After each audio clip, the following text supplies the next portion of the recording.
Una passeggiata nel parco etnografico di Rubano in provincia di Padova si è trasformata nel salvataggio di una donna che stava per affogare nel laghetto.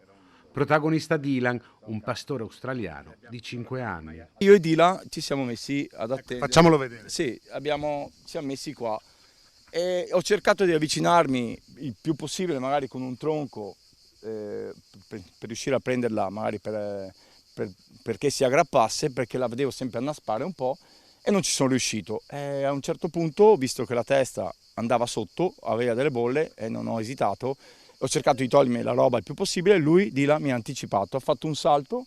E non so se l'abbia fatto per gioco, l'abbia fatto per non lo so. Io e lui giochiamo spesso in acqua. Si è buttato, la ragazza si è aggrappata, vuoi per fortuna sempre, come abbiamo detto prima, vuoi per sua volontà al suo guinzaglio e da questo tronco sono riuscito a tirare a riva sia lui che lei. L'ho seduta nel tronco, questo grande, e nel frattempo sono arrivati i soccorsi immediati, devo dire, perché sono arrivati subito. La sensibilità di Dylan è stata sicuramente uno stimolo per gettarsi in acqua e avvicinare la persona in pericolo. Sempre di più, i cani riempiono la vita delle persone e fanno parte attiva delle famiglie.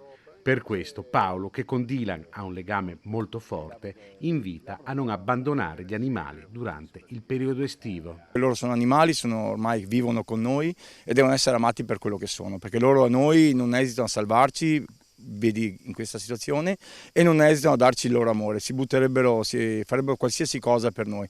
Noi dobbiamo imparare a rispettarli di più. Io, ripeto, voglio bene agli animali, voglio bene a qualsiasi tipo di animale, non li maltratterò mai. Lui ha un amico a casa che si chiama Johnny e lo difende perché ha avuto anche lui una situazione particolare, quindi amiamo gli animali, vogliamogli bene.